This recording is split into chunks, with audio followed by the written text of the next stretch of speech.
3. Hello, I'm Brianna and welcome to Chef Boys TV. Hello guys, this is Chef Boch once again. Ngayon itutur ko kayo dito sa Toronto Zoo.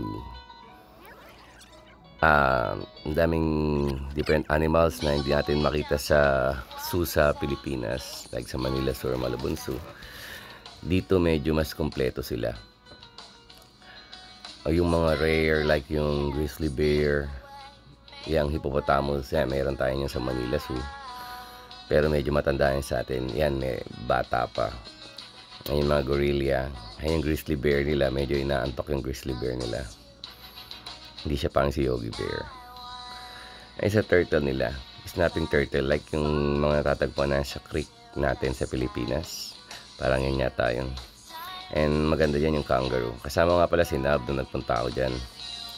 May mga camels and different animals na matatagpuan. Ang specialty nila sa zoo nila is yung mga grizzly bear, polar bear, and wolf. Medyo saglit lang kami sa zoo. Ang mostly napuntahan namin, ang dami nilang hippos and mga wild turtles, wild tortoise na naligaw. Pero kahit sa labas ng zoo, marami ring animals like squirrels and raccoon. Ayan, yung mga camels nakita namin. Pansin ko yung camel, pag tinawag mo, alam nila yung mga names.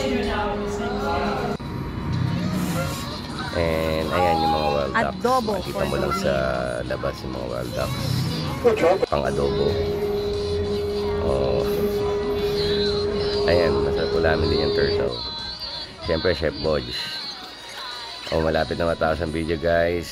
So long. Ayan, isa sa tiger nila. And see you next video guys.